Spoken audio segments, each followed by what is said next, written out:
కూటమిలో సీట్ల సర్దుబాటే ఒక పెద్ద ఛాలెంజ్. సో ఏపీ ఎన్డీఏ కూటమిలో మరొక సీట్కు సంబంధించి రచ్చ జరుగుతోంది. పొత్తులో భాగంగా బీజేపీకి వెళ్లిపోయింది అనపర్తి స్థానం. అనపర్తి టికెట్ను ఎం శివకృష్ణం రాజుకు కేటాయించింది బీజేపీ.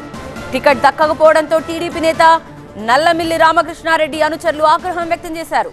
ఏకంగా ఒంటిపై పెట్రోల్ పోసుకుని ఇద్దరు కార్యకర్తలు ఆత్మహత్యాయత్నం చేశారు.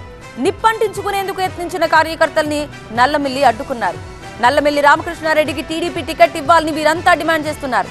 అనపర్తి మండలం రామవరంలోని రామకృష్ణారెడ్డి ఇంటి దగ్గర ఉద్రిక్త వాతావరణం ఏర్పడింది.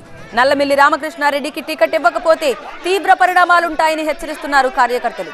అనుచరులకు సర్ది చెప్తున్నారు నల్లమిల్లి రామకృష్ణారెడ్డి. అయినా వెనక్కి తగ్గట్లేదు ఆ కార్యకర్తలు. నల్లమిల్లి రామకృష్ణారెడ్డికి టికెట్ ఇవ్వకపోతే తీవ్ర పరిణామాలుంటాయని హెచ్చరిస్తున్న కార్యకర్తలు, అనుచరులకు సర్ది చెప్తున్న నల్లమిల్లి రామకృష్ణారెడ్డి. ఈ రెండిటి విజువల్స్ మీరు టీవీ9 స్క్రీన్ పై చూస్తున్నారు.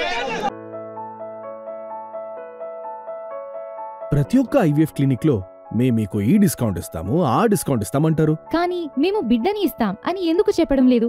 మనం ప్రామిస్ కోసం డబ్బులిస్తున్నామా లేదా తల్లిదండ్రులు కావడం కోసం చెల్లిస్తున్నామా? Nova IVF. దాగిన ఖర్చులుండవు, మీరు నమ్మగల నైపుణ్యం మాత్రమే.